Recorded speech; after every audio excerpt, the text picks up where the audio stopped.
My name is Arthur Hurst, and I'm the owner of the Jewel Theater. A little closer? Okay. A little history about the theater.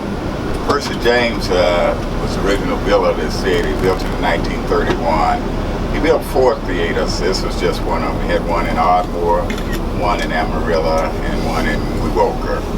So this is the only one left here in the city. It's the only historically black theater in Oklahoma City. But this building's like 28 feet wide. It's 128 feet long. And at one time it housed plays, live music, and the latest films that came out. And back in the late 60s, late 50s, CinemaScope came out. So this theater had an old screen in it, and an old screen for the type of movies that they were putting out at the time. So when CinemaScope came out, they had to redo the theater, add a wider screen so that they could accommodate those movies. The first movie they showed here on CinemaScope was The 10 Commandments, which they still show some of them today. But the theater was always a The theater was always a great part of the community here. I started going to the theater when I was in grade school. I got to know the fella that owned it, and he closed it in the late 70s. So just knowing him and knowing his wife when they ran the theater, because I was just my regular hangout on Saturday afternoons was at the theater. I talked to him about it because he had closed it and had turned it into a TV repair shop. Well, talking to him about it and asked him what he wanted to do with it, and tell him what I thought about it and what I would like to do with it, he agreed to sell it to me.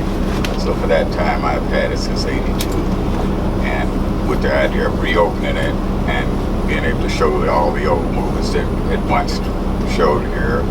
And they have a lot of things for kids because, like I said, at one time it had live entertainment. They had a stage in there, and so I would like to redo the theater and bring all that back to life. Plus, it's a great thing for the community as far as the theaters are concerned here. So, anybody's interested in helping you with that effort? I've gotten some sort of help with it, not a lot. So it's just mostly been a kind of a struggle trying to get people to donate money for it, to get it refurbished, bring it up to date. We have all the modern things about theater and what have you that they have now, because they have movies now, theater projectors now that show the old movies and show the new ones too. So with that in mind, I'm hoping to get that done. Created a non-profit, right? Yeah, it's a non-profit for it also. So if somebody wanted to donate, how would they do that? I'll give you a flower here in just a minute. You're more than welcome to donate. Would you mention some of the bands that you supported? Oh, geez. Most of the bands at the time, I was too young to be in there. Cab Calloway, some of it. Yeah. They had 2 other theaters here that were on the east side. They had the Aldrich Theater, which was a larger theater, and the east side was a smaller theater. It was practically about the same size as the Jewel. But the Aldrich Theater, like I said, it was a lot larger theater and more of an entertainment center, I guess. And it was the largest business district on the east side. 4th Street was the next largest over here. So we had just about anything you could think of over here on the east side. In this neighborhood here, we have restaurants, there's a drugstore across the street, there was a dry cleaners across the street, there was a printing shop by Little Oasis Block, the grocery store up on the corner.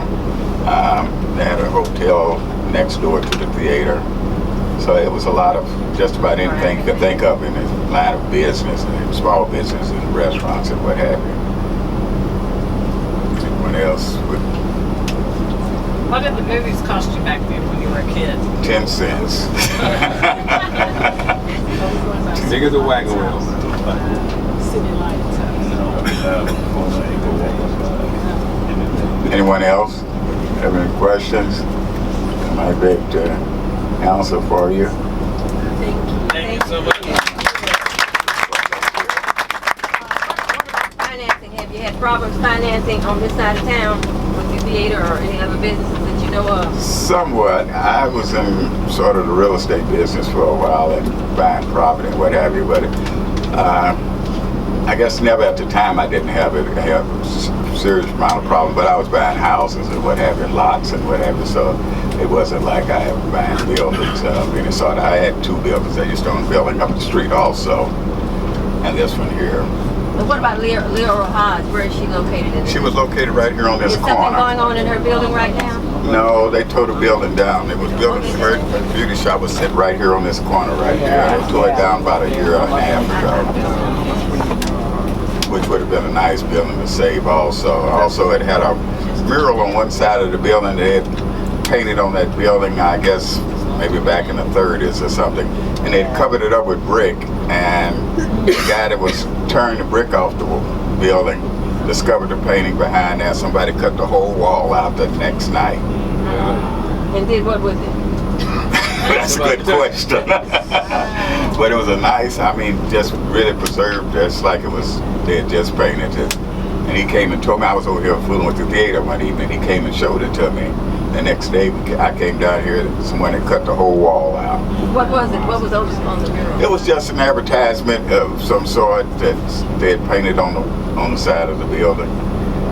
But it was, I mean, like it was just painted there. It was like a brand new painting because it had been hid behind those brick all those years. So it was really pretty nice. All the colors were right, bright, what have you.